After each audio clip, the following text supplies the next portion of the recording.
Ambalme bamalanga mena Mali kono ani Mali ko kan ni bamalanga kuna fani wakati sele wala libina kamin kono kuma wala awi Mali kono ani akokan kibaro ka aw dangana lada do sawo sa afana karamogo Seydi Cherif Ousmane Madane Aidara tamani ziara okumu konnana abita tashi blake abona towi minuni olu dale no segela ani tamani cebita kilometri muga ani fla bonyola nyinata samba fla ani muga o lada latlina Afana karamogo fe Seydi Cherif Ousmane Madane Aidara ani anofe jamakulu bela jele akeneka buya kulubali aka wulika jo sera kan samamuna kafune bachila abna donye fanye uka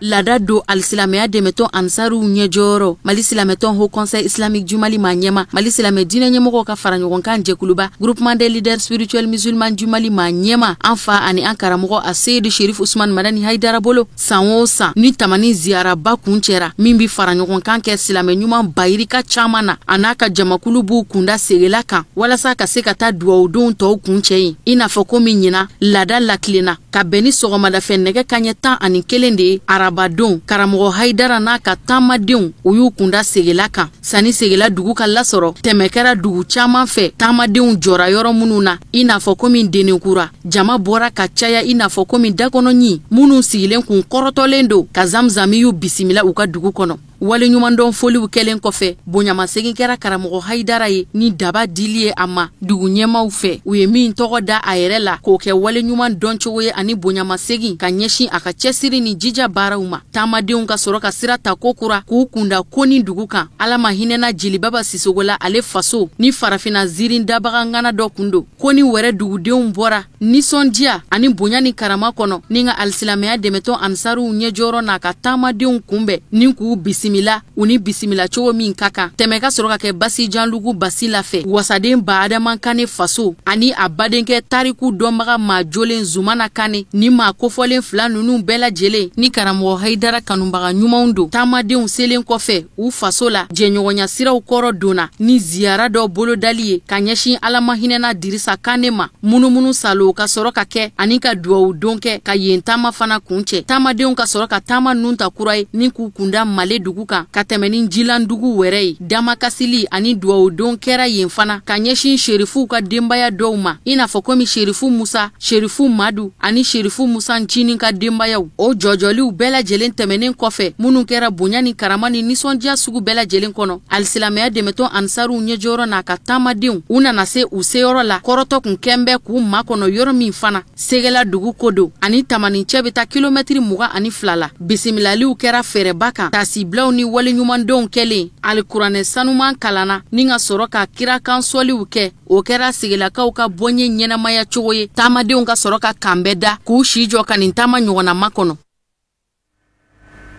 segela ani bashila ziara bayin keneka maba munu ye kenen la soro anfana karamogo Seydi Cherif Ousmane Madane Aidara nofe u chamanye uka dantekeli kan ke buya kulubali aleka kuma galamanina anga janga nyamadali ke ofe anye joli minge anga dugula no ye basi jalandugu ye o ye lada koro ye sanchama nami boro tamay namna segela an karamogo Seydi Cherif Ousmane Madane Aidara abi jo dugu kono abi jo anga du kono anga moko koroba mun dalendo abi do kuye abi do ke du ya du ke dugu be ni ninga ni soja mena danto ni soja la kadaka abi kelane yira abi Silameya badane yira abi sinyo duma ne yira abi sira koro de fe sira mini adamnena depuis moko koroba la otona ni ninga ni soja la moko do madla moko kashika so jima yinyana donc dusugun kasile ka sa nyeji qui est plus sincère ola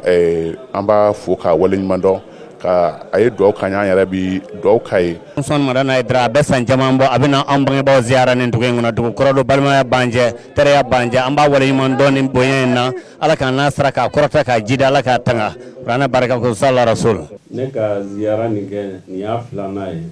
on sigilen do Côte d'Ivoire ala e nyinanta bema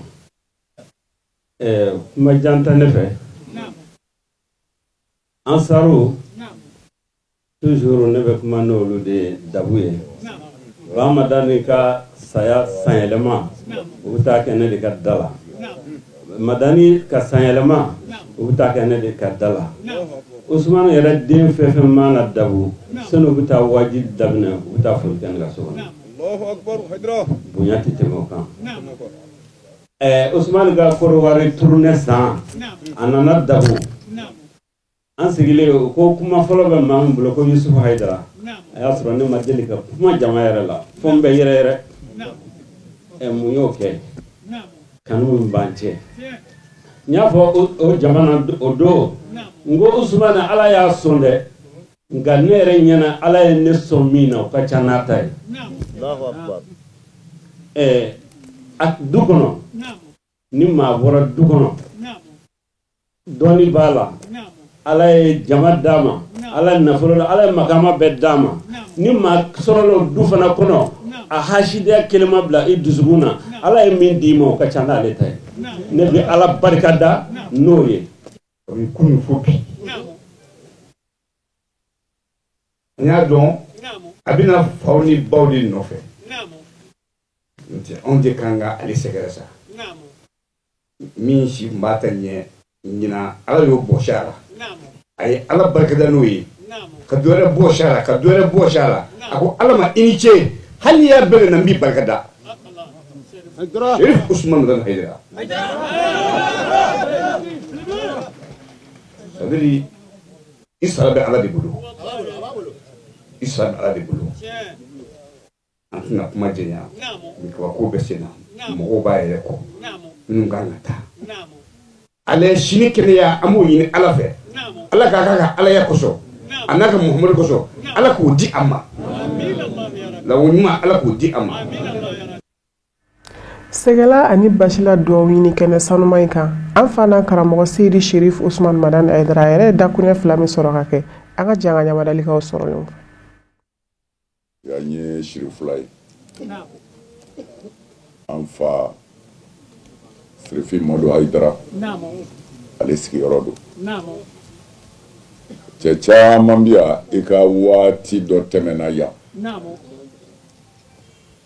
ni kamanaw kun gwana yan de bi magɛn ni ko gɛlɛyara yan de kun bi magɛn kɔrɔ ni tilebi bani ni baba o la fɛn o fɛn n'a lasili ɲɛna a fariw bi ɲɛ lasili mana ɲɛ ni yiri dili ɲɛna ju ɲɛna bolo bi ɲɛ o de la min ɲinina mɔgɔw fɛ o ye kɔnɔnajɛya de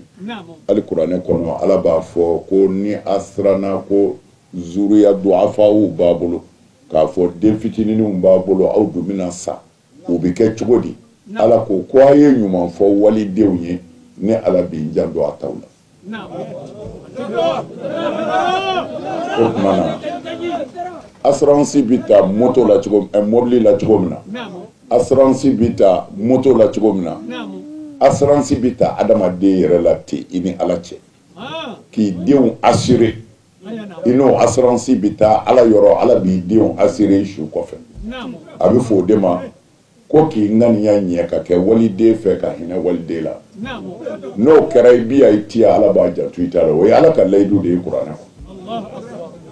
o la a bɛ wajibiya an kan diɲɛ yɛlɛmɛna diɲɛ ti yɛlɛmɛ a kɔnɔmɔgɔw de bɛ yɛlɛma nka hali bi sira dɔw bɛ olu ma bila n bɛ fɛ k'a fɔ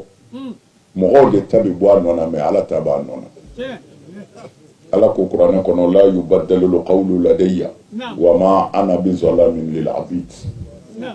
Ala ko kuma ti yɛlɛmɛ ne Ala fɛ n'i y'a bila yɔrɔ min na san miliyari i bɛna sɔrɔ o yɔrɔ kelen la a ti yɛlɛma wa ne ye Ala ye n ti n ka jɔn tɔmɔ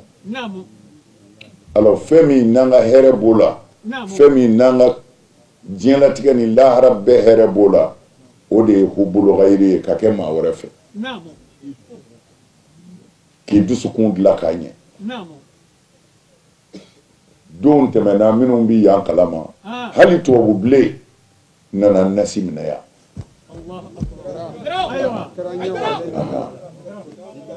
alors Siri Madu a bɛɛ b'a dɔn waritigi kun tɛ mais a ye fɛn o fɛn sɔrɔ a y'a tila ni mɔgɔw cɛ wala o bulondaw ti langolonya ala ti sɔn jamaw farala ɲɔgɔn kan ale kɔfɛ yan a yɛrɛ tile la o ma se ka kɛ mais a ka baara kɛlenw de don an b'an janto nin de la morisɛbɛ ye tiɲɛ ye nasi ye tiɲɛ mais mɔgɔ yɛrɛ ŋaniya n'i ka baara o bɛ min ɲɛ i ye sɛbɛn ni nasi t'a ɲɛ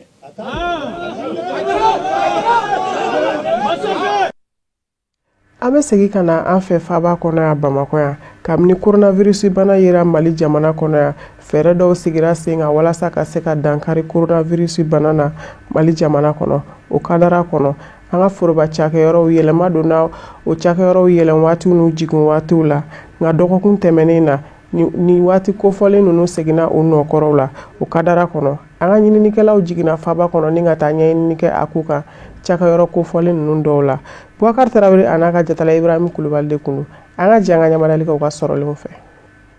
Jamana ka foroba cakɛyɔrɔ baara wagatiw seginne a ɛri kɔrɔ la a kunbɛnna ni nisɔndiya ye baarakɛyɔrɔ caman na sabula dɔw ka fɔ la a bɛ kɛ sababu ye jamana ka sɔrɔ a ka se ka sinsin ka ɲɛ wa min ye baaraw ka se ka kɛ ka ɲɛ i n'a fɔ laɲiniw kelen do ka sabati cogoya min na. Ko ɲuman de don parce que n'a fɔra ko pendant a ka ca ni kalo 4 ye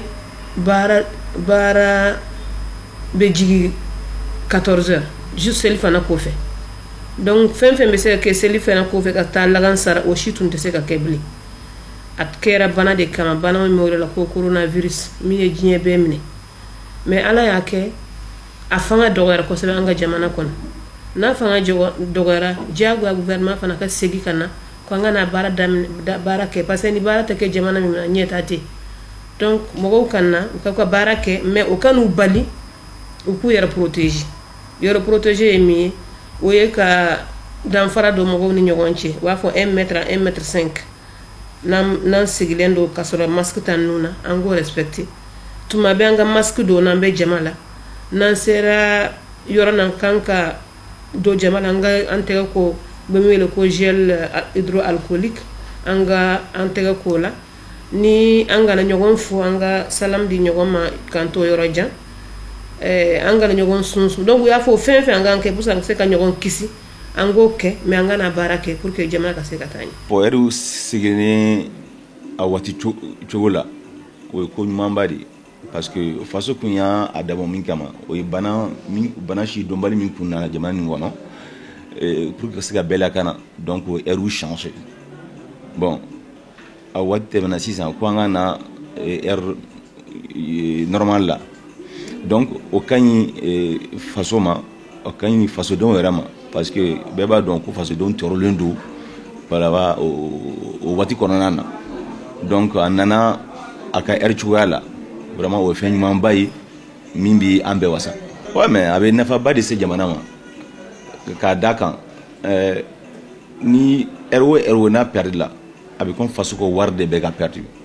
donc a kɛlen ka na sisan a b'a to faso nafolo a bɛ se ka na faso ma fasodenw fana a b'a to u bɛ lafiya. Ne hakilina mun bɛ la c'est positif a ɲɛna quoi a ɲɛna parce que an filɛ nin yɔrɔ min na nin ye an mago bɛ baara de la mais alors an tun bɛ fɔ ɲɔgɔn kɔ effectivement mais ni ala nana se ka nin bɛn kɛ ka nin bana in cɛ ka bɔ an kunna dɔɔni dɔɔni a bɛ ka tagalen dɔɔni dɔɔni an ka se ka ɲɔgɔn ye an ka se ka ɲɔgɔn fo an ka se ka kuma ni ɲɔgɔn ye an ka taabolo dɔw yira ɲɔgɔn na non o rétablissement filɛ nin ka kɛ nin o ye hɛrɛ de ye an bɛ dugawu de kɛ o la. Wagati seginna a cogo kɔrɔ la hali bi gɛlɛya bɛ an ka foroba cakɛyɔrɔ dɔw la i n'a fɔ maa dɔw kelen do ka a yira cogoya min na. mais mɔgɔ bɛ se ka na cogo di k'a fɔ ko parce que ko covid 19 bɛ yen nɔ ko baara bɛ interrompu bon ni baara seginna ka na normal la c'est une bonne chose lafiya don anw ma parce que an bloquelen don an mago b'an ka papier la y'a fɔ bala an bloquelen don san mana yɛlɛma u bɛ tila ka na wuli an nɔfɛ i b'a fɔ ko subaga mugutigi. nafa b'a la a nafa ye jumɛn an bɛ segin an ka kɔrɔlen kan o b'a to an bɛ nafa sɔrɔ a la nafa bɛ sɔrɔ cogo di fo n'anw bɛnna bɛnkan ka k'a la ni bɛn kɛra nafa bɛ y'a la mais n'an tora ni ɲɔgɔn na taga segin la nafa tɛna y'a la. an bɛ dugawu de kɛ wagati seginni min filɛ nin a cogo kɔrɔ la a ka kɛ hɛrɛ an ka jamana cakɛda so bɛɛ lajɛlen na min b'a to u bɛ se ka jama ka laɲini sabati.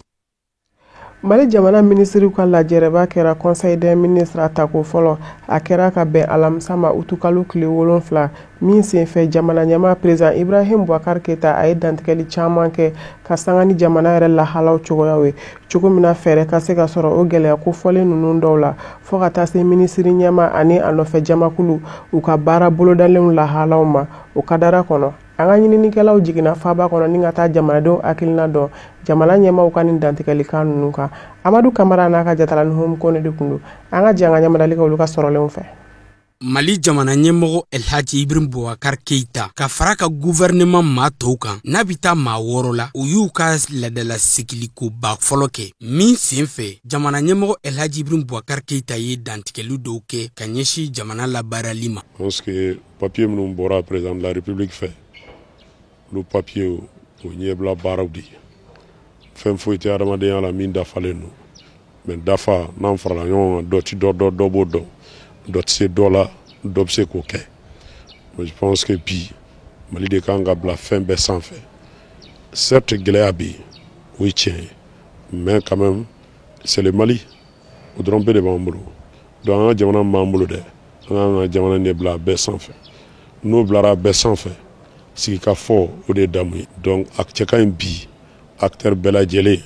an bɛɛ ka jɛ ka fara ɲɔgɔn kan. Maliden dɔw ka fɔ la ni lajɛrɛbako fɔlɔ in a na kɛ sabu ye laɲini minnu kɛra jamana ɲɛmɔgɔ fɛ wasa olu ka lasen kan teliya la ka kɛɲɛ ni malidenw ka laɲini ye. An y'a ye gouvernement kura min sigira u y'u ka lajɛrɛ fɔlɔ kɛ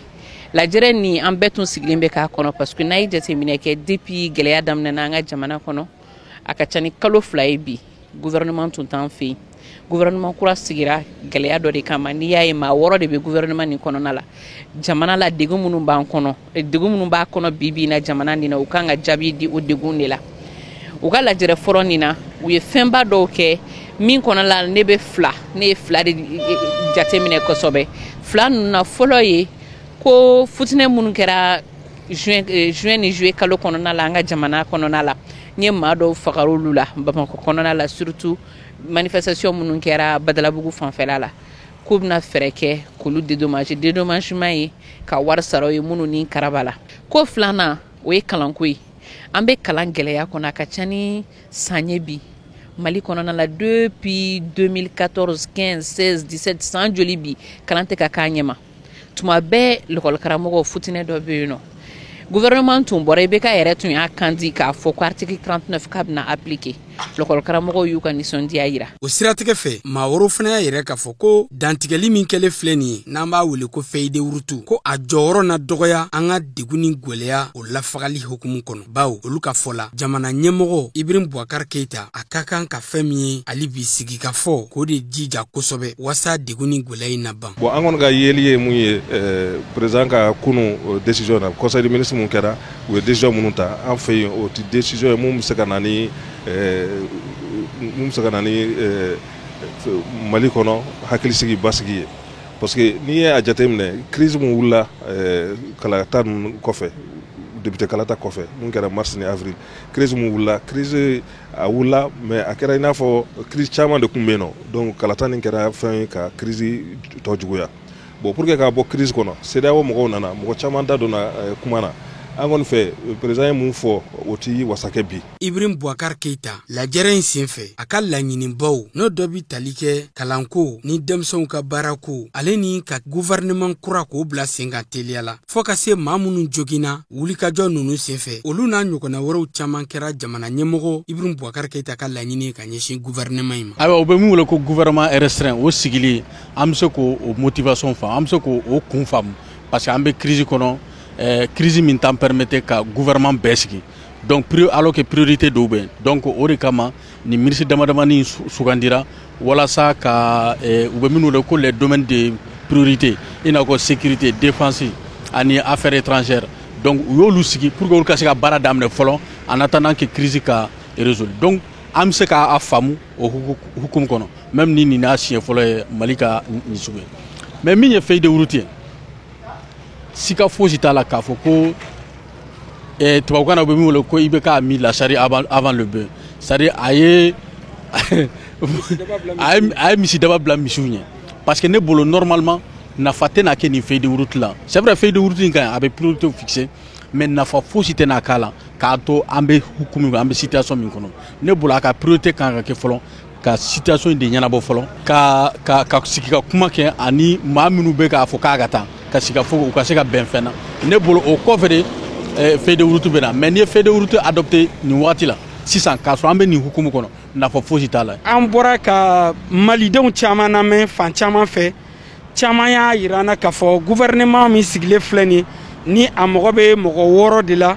gouvernement min don a ka kan ka baara caman boloda teliya la wasa degun ni gɛlɛya min bɛ Mali kɔnɔ fɛlɛ bɛ se ka sɔrɔ o la cogo min na jamana ɲɛmɔgɔ Elhaji Ibrahim Boubacar Keita u ka ni sigilibako fɔlɔ in senfɛ ninnu kɛra kɔrɔfɔw la kunbabaw ye a da sera minnu ma k'a ɲini gouvernement fɛ walasa u ka se ko olu la waleya teliya la min b'a to degun ni gɛlɛya min b'an ka jamana kɔnɔ an bɛ se ka ɲinɛ o kɔ k'o bila an kɔfɛ k'a ɲini bɛɛ lajɛlen fɛ bɛɛ ka fara ɲɔgɔn kan wasa nin waleya in a bɛ se ka sabati cogo min na ka kɛɲɛ ni malidenw ka laɲini ye Mali jamana kɔnɔna na don nataw la. Samiya ye waati kɛrɛnkɛrɛnnen waati min ni a nafa ka bon kosɛbɛ nka a bɛ ɲini ka kɛ gɛlɛya ye faaba kɔnɔ ya Bamakɔ barisabu ka d'a kan sanji na o na gɛlɛyaba de bɛ don tɛmɛsirako la Bamakɔ yan siraba kannaw ka taa se ɲɛnamaya yɛrɛ kadara kɔnɔnaw ma gɛlɛya bɛ nin bɛɛ lajɛlen na ka sabu kɛ ji boli yɔrɔ sɔrɔ sirako ye Samayira Sanogo a n'a ka jatala Sama Tarawele u wulila ka t'u ɲɛda a yɔrɔ kofɔlen ninnu dɔw kan an ka jan ka ɲɛnamadalikaw ka sɔrɔlenw fɛ. Ko san bɛ tigɛ k'a kɔ kɛ nɛɛma ye e ko Bamakokaw ta cɛman jan o la kosɛbɛ e ko jɛgɛjala ni baji wa baw samiyaji mana bi ka ba Bamako sɛgɛn ni dabɔra adamadenw ma jan ko sirabakan boli nasira kan sira de bɛ minɛ k'a fa ji fɛ ten tɛmɛsira ko don bolifɛntigiw bɛɛ lajɛlen de bɛ ye makariko la ten taayɔrɔ tɛ o bolo seyɔrɔ tɛ o bolo. Bon an bɛ wagati min na san ni samiya sera an ka sira in bɛɛ bi tiɲɛ bon n'a tiɲɛna mɔgɔ ti sɔrɔ min b'a dilan bon an yɛrɛ de ye baara dɔ k'a la quoi bon mɔgɔw ka kuma bɛ caya jinɔgɔ sera an kan a ko ka ca quoi n'o taa ni ka segin ma nɔgɔya bon ko ni ka sira dɔ in tigɛ bon ni wula sera bɛɛ bɛ boli sira de kan a degun ka ca kuma bɛɛ mɔgɔw ni mɔgɔw bɛ kuma sama bon mɔgɔ caman yɛrɛ tɛmɛtɔ b'an dɔgɔya kuma bɛɛ. Siraw ka tiɲɛ ten k'a bɛɛ kɛ dingɛw ye san mana na k'a minɛ k'a fa ji la ka taa ni segi gɛlɛya bolifɛntigiw bolo ko de don min ye kɔlɔntan tɛ. A ka bɛ k'an ka baara bɛɛ tiɲɛ bolo an bɛna doni ta cogo dɔ la ka na yan nɔ na baara don an tɛmɛ de bara kuma dɔ moto dɔ bɛ kali yɛrɛ belebeleba de b'a kɔlɔlɔ caman de b'a la a bɛna ni a kama kɛ ni caman ba de kan bon sira mun filɛ ji fana ta ji ɲuman ye a bɛ mɔgɔw seli juni ko fɛn bɛɛ tiɲɛ fana donc fɛɛrɛ bɛ se ka kari cogo min na que solution ka se k'a dilan quoi o de ka di an bɛɛ lajɛlen ye so n'a tora ta a maɲi quoi. A yɛrɛ k'a fɔ maa caman fɛ sira ka minɛ k'a tiɲɛ ni cogo in na Mali faaba kɔnɔna na fɛn don min cɛ man ɲi kosɛbɛ hali n'a sɔrɔ bulongodenni ma se ka si maa kelen ma k'a yira k'a fɔ ko o de nɔ ye baara in ye dɔw y'a yira k'a fɔ dɔ ka fɔ ɲa ye dɔ ka fɔ a cɛlakaw ye ko nka tigɛngodenni kumaba ka ta k'a ɲɛsin jamana ɲɛmaaw ma. Bon sira tiɲɛni gɛlɛya an bɛɛ kɔni ɲɛ b'a la ni samiya donna mɔgɔ se ka boli sira kan ji bɛ jɔ bɔgɔw bɛ yen sira bɛɛ ye dingɛw de an bɛɛ nɔ b'a la o. Parce que dugudenw an minnu ta ye sira an minnu sigilen bɛ sigida la an de kan ka fɛɛrɛ kɛ au moins ka sira entretien kɛ k'an ka seko k'a la ni san bɛ na mɔgɔw ka ɲɔgɔn bɔn dabila sira camancɛ la o mana bɔ yen filanan ye min ye mairie fana olu kan ka sira entretien kɛ ka sira kɔlɔsi k'a tɔbɔtɔ mais an t'u ye ko baara fana kɛ donc an bɛɛ nɔ b'a la bɛɛ k'i jɔyɔrɔ fa minnu bɛ sigida la olu ka o seko kɛ mairie fana ka jɔyɔrɔ fa parce que mairie de fɔlɔ ko dalen mairie fɔlɔ de kun mairie kan ka jɔ jɔyɔrɔ la fɔlɔ. Conseil malien des transporteurs routiers maaw ka dantigaliw la o y'a yira k'a fɔ nin kɛwale in kɔni tɛ kunnawoloko ye san o san dɔ de bɛ fara sira tiɲɛni kan jan ko samiya ma don ka ban ji ma suuru dɔrɔn bolifɛntigiw ni hɛrɛ farala ɲɔgɔn na. San o san ani gɛlɛya kelen de don mɔgɔw bɛ sigi yɔrɔ minnu na ka feerew kɛ o ye problème dɔ ye u bɛ ji siraw kan mɔbilitigiw ka jigin ka yɛlɛn o bɛ gudɔrɔn dagolo kari o ye dɔ ye o tɛmɛnen fana ko ji boliyɔrɔ tɛ ji la ni sanji nana taarɔ tɛ ji la donc ji bɛ jɔ gudɔrɔn kan ni ji jɔra gudɔrɔn kan a bɛ gudɔrɔn affaissé an b'a fɔ min tɔgɔ kan a bɛ gudɔrɔn jigin a bɛ gudɔrɔn fanga dɔgɔya donc mɔbiliw bɛ boli min k'a kan u bɛ dingɛw k'a la ani mɔgɔw yɛrɛ bɛ baara minnu kɛ siraba kan a bɛ dingɛw kɛ siraba kan donc an b'o de ye san o san Bamakɔ tant que an yɛrɛ ma an ka taabolo n'an ka tabiyaw yɛlɛmɛ donc an tɛ se ka solution sɔrɔ a problème na f'an ka ji tɛmɛ siraw de bila f'an ka jɛni ji tɛmɛ siraw bilali ye o ye kelen an ka sigili yɔrɔ dɔw fana ka baara dɔw kɛ baara sugu dɔw kɛ f'o fana ka dabila tant qu'on ma dabila san o san an bɛna nin bila o problème kelen de la. Sira nafa o ka bon sɔrɔ yiriwali baaraw la o b'a yira k'a fɔ jɔyɔrɔba de bɛ sira la o la a ka kan bɛɛ lajɛlen ka jɛn ka fanga fara ɲɔgɔn kan cogo min na sira ninnu bɛ se ka kisi ni k'o tanga taa ni ka segi ka nɔgɔya bolifɛntigiw bolo o la bɛɛ jɔyɔrɔ ye min ye sira labatoli ani a pɔtɔpɔtɔli la o kan ka kɛ bawo ko n'a ma ɲɛ k'a fɔ yɔrɔ janta b'e kɔnɔ bolifɛn min ni e bɛ taa o la a ka kan e k'o labɛn ni k'o ɲa kuma dɔnnaw b'a fɔ ten o de fana b'an sɛnsɛn ka taa diɲɛ fan wɛrɛ kunnafoni sɔrɔlenw kan Kafunɛ Bacili ale ka ɲininenw don. UNESCO bina baara kɛ ka ɲɛsin Bajangara dugu ma. Bajangara dugu min ni a lakodɔnnen don k'a jate diɲɛ forobaciyɛnw fɛ patrimoine mondial de l'humanité falaise de Bajangara an bɛ aw ladɔnniya k'a fɔ dugu 289 de b'a kɔnɔ minnu tilatilalen don dugukolo hectare 400 dugukolo sanfɛ baara bolodalen min bɛna tali kɛ Bajangara ladilanni kan a musaka bɛ t'i jɔ dolari wari miliyɔn 1 na baara in yɛrɛ bɛna ɲɛsin yɔrɔ dɔw de ladilanni ma Bajangara dugu kɔnɔ i n'a fɔ komi sojɔ baara dɔw lakurakurayali ani sabula yɔrɔ dɔw ni seko ni dɔnko yɔrɔ dɔw fana ladilanni ye bari sabu ka d'a kan kabiri ni san 2000 ani san 15 san kana se bi ma Mali jamana camancɛ bolo kɔni kɛra karo gɛlɛya kɛ yɔrɔw ani bingani walew yakubaya yɔrɔw ye o kɛra sababu ye ni ka tiɲɛni caman kɛ Mali jamana lakana baliya ko yɛrɛ kɛra sababu ye ni ka dugu 30 de filenkolon ci k'u dagakolon ci k'u kɛ tombo ye ka sanga ni maafaga wulikajɔ cɛjuguw ye Bajangara dugu fan dɔw ladilanni tɛmɛnen kɔ UNESCO bina lajɛ ni ka musaka mugu kɛrɛnkɛrɛn ka don baara bolodalen caman wɛrɛw dafɛ i n'a fɔ komi musow dɛmɛ ɲɔgɔnyali u ka se ka baara misɛnmisɛnw kɛ min bɛ kɛ sababu ye u ka se u yɛrɛ musakaw kɔrɔ jango an bɛ waati min na i n'a fɔ ko sisan ni coronavirus banajugu ni a kɔlɔlɔntan tɛ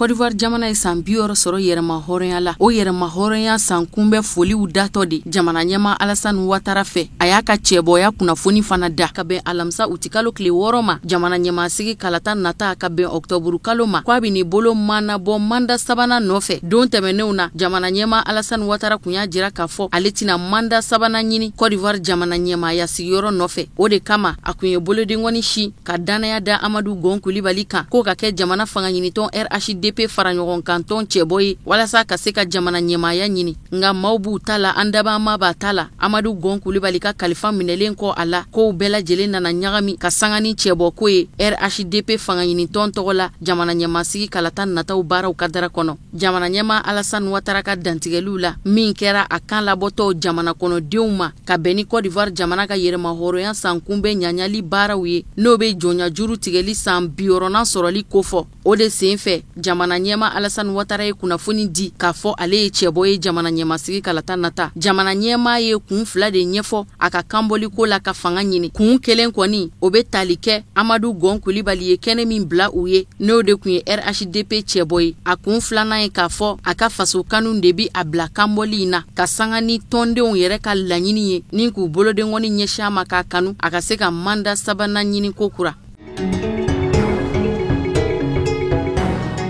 Lagine Konakiri jamana ɲɛma Alpha Condé n'a si bi san 82 la a bɛ ka siga to hali bi a ka cɛbɔya kunkan ka sanga ni jamana ɲɛmasigi kalata baaraw ye minnu dɔgɔdalen don ka bɛn octobre kalo ma ka bɛn ni alamusa ye ka sanga ni jamana fanga ɲinitɔn RPG tɔndenw ka wele ye n'u y'a laɲini jamana ɲɛma Alpha Condé fɛ a k'a lajɛ k'i bolo manabɔ fanga nɔfɛ ko kura ni k'a sigiyɔrɔ nɔnabila ko sabanan ɲini a y'a jira k'a fɔ ko kɔrɔfɔ ninnu mɛnna a fɛ a ma bugunatigɛli kɛ k'a fɔ a yi ma jɛni kanbɔli ye wali kelen awɔ n sɔnna man bi kɛ cɛbɔ ye hali bi jamana ɲɛma Alpha Condé kɔni bi ka siga to maaw la ka sanga ni a ka cɛbɔya ye nka a bɛra ta kɔni y'a jira k'a fɔ laɲini minnu kɔni kɛra tɔndenw ni kanuɲɔgɔnw fɛ k'a ye laɲini ninnu bɛɛ lajɛlen mɛn k'a n'a lajɛ k'a seko fana kɛ o kɛra jamana fanga ɲinitɔn RPG ka lajɛrɛba convention nationale kɛnɛ kɔnɔ waati min kɔni tora bɛɛ jamana ɲɛma Alpha Condé kɔni makɔnɔnen don tɔndenw ni kanuɲɔgɔnw fɛ a ka se ka bugun bɔ siganaw kan kunpan min bɛ u la k'o wuli k'a fɔ a jɛna ni u ka laɲini ye wali kelen a tɛna kɛ cɛbɔ ye a kɔni y'a yira k'a fɔ kɔrɔfɔ nunu mɛnna ale fɛ nga jaabi jɔnjɔn ma di fɔlɔ Alpha Condé ka kɔrɔfɔw la a y'a jira k'a fɔ ko tɔndenw ni kanuɲɔgɔn b'a fɛ ale de ka kɛ cɛbɔ ye ka sɔn u ka laɲini ma k'a bɛra ta ko laɲini fana bi ale bolo ni k'o dajira ko fo RPG tɔnden bɛɛ lajɛlen ka danganiya kan k'a fɔ u n'a lajɛ ka fanga ɲini tɔn in dɛmɛ k'a kɔkɔrɔ don k'a lajɔ ka wuli ni a kolo ye i n'a fɔ tɔn in sigi waati n'o dɔ bɛ tali kɛ fanga ɲini tɔn in tɔndenw bɛɛ lajɛlen ka jɛ ka kan kelen fɔ fɛn min kɔni tora sisan o ye jamana ɲɛma Alpha Condé ka ayi walima a ka awɔ ye jamana ɲɛmaya cɛbɔya ko la a ka kunpan bɔli kɔni tɔw waati ti janya tuguni n'a ma ɲɛ k'a fɔ jamana ɲɛmasigi kalata yɛrɛ kɔni a dɔgɔdalen don ka bɛn Octobre kalo tile 18 nata ma.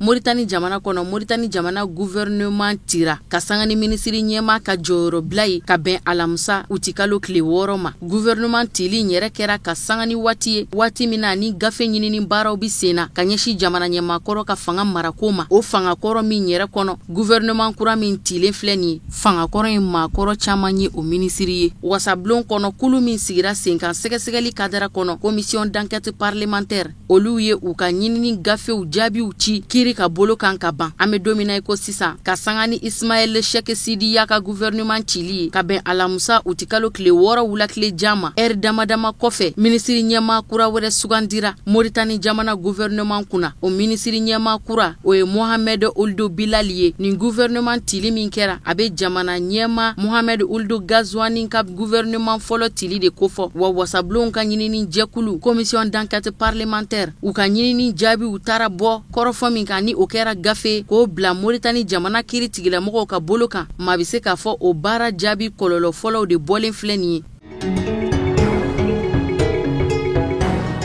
Sudan jamana kono sanji lahauta dɔ nali fanga boyana kosɛbɛ min kɛra sababu ye ka kasara lase Sudan ka denw ma a bɛ taa se maa 10 bɔɲɔgɔnko la minnu ni olu bɔnɛna u niw na maa ba 50 kasara in sera olu de ma n'a kɛra sababu ye maa caman bolofɛnw tiɲɛna minnu yɛrɛ wulila ka bɔ u sigiyɔrɔw la sanji fanga bonyalenba in min surula Sudan ka denw kan ni ji donna maa caman kan i sisow kɔnɔ o de taara wolo ni bɔn na ka se maa 10 bɔɲɔgɔnko ma minnu ni tora so minnu dafirila sanji in fɛ a bɛ tali kɛ so 3,000 hakɛya kan san o san k'a daminɛ juin kalo la ka taa bila octobre kalo la nin n'a ɲɔgɔnna sanjiw bɛ suru Sudan jamana kan ni ka kasara camanw sababuya layidu caman taara kasarabagatɔw ye siso tɛ minnu bolo bilen ni sanji taara ni u ka sow ni a kɔnɔminɛnw bɛɛ lajɛlen ye olu kɔni sigilen bɛ ka jamana ɲɛmayaso ka layidu timɛli de makɔnɔ. Ka sanga ni explosion fodonko 2 min kɛra Liban jamana kɔnɔ duguba la Beirut n'a kɛra sababu ye ka maa caman ni kasara ani ka maa caman jogi ni sɛgɛsɛgɛli yɛrɛ baaraw nun donna walasa ka se ka kasara in ko tiɲɛ dangɛnɛmaya tɛgɛ kɛra port in baarakɛla maa ɲɛmaw caman na ni k'u bila kiri ka bolo kan explosion in fodonko 2 in port kɛrɛ la a kɛra sababu ye ni ka ni 137 de kasara maa 5000 olu jogina kosɛbɛ ɲinini baara min ni olu bi ka kɛ ko in bugunatigɛli kadara kɔnɔ o baaraw bi senna hali bi libangaden caman kɔni bi ka jateminɛ k'a fɔ ko explosion ba 2 min ni a kelen filɛ nin ye n'a kasara bonyana kosɛbɛ ko a sababu bɔra port in mara kɛcogo jugu de la ka daa kan ko minɛn dɔw kun lasagolen bilalen bɛ yen nin nɔ i n'a fɔ komi mirate d'ammonium k'o de taara fodon ni ka nin kasara ninnu sababuya tɛgɛ kɛra port in baarakɛla minnu na a bɛ taa se maa 13 ma fonctionnaires la minnu bi baara kɛ port in kɔnɔ Liban duguba la Beirut douane baarakɛla ɲɛmɔgɔ dɔw olu fana welela bɔgɔ jeninen kan kelen filɛ nin ye maa minnu na a laɲini kɛra Liban ka denw de fɛ walasa ko in tiɲɛ bɛ se ka sidɔn cogo min maa minnu ka mara kɛcogo jugu ye nin kasara in waleya olu tɛgɛ ka se ka kɛ u la k'u ɲangi u ni ɲangili waleya minnu ka kan jamana kɔnɔden caman bɛ ka jigiya k'a fɔ ko in kana nata da ten u ka laɲini ye a ka se ka sen k'a wɔgɔbɛ fo ka taa bolo da tiɲɛ kisɛ kan.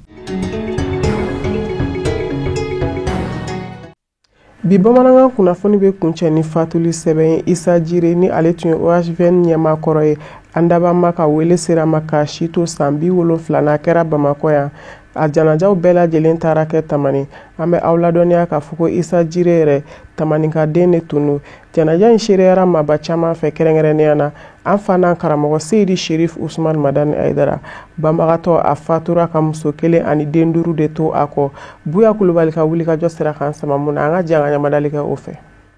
En tout cas an nana Tamani yan bi an ni sa kanuganu de nana yan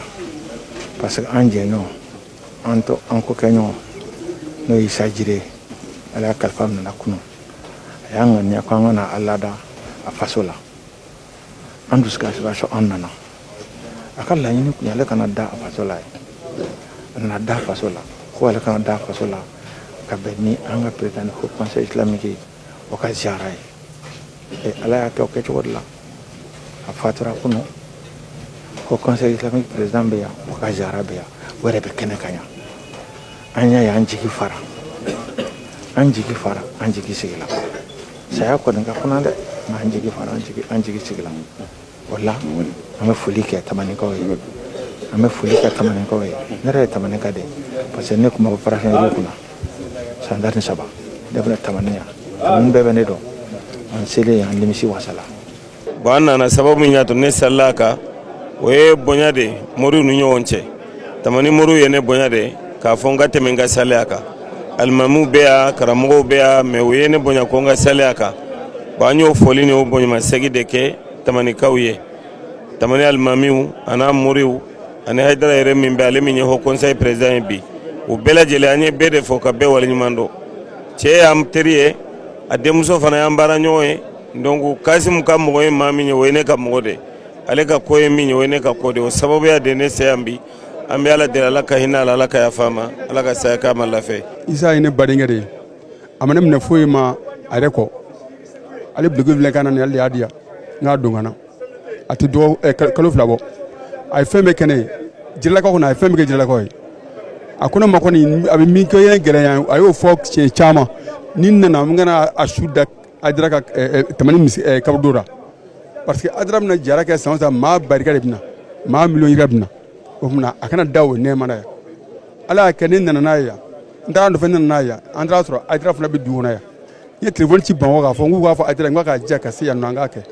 Haidara fana wulila k'i bolo da a kun na ka n'i jɔ a kɛnɛ kan k'a bɛɛ lajɛlen kɛ k'a ban an bɛ foli di Haidara ma. An bɛ jɛ ka dugawu kɛ sa badabada dali ala k'u nɔgɔya ani alisilamɛ furu tɔw bɛɛ lajɛlen o de fana bɛ dansigi bi bamanankan kunnafoni sɔrɔlen na minnu labɛnna kunnafoni diso ɲɛmaayaso fɛ ka bɛn ni kuma ye aw ni ce a ka ɲamadaliw la a k'an bɛn waati wɛrɛ nata.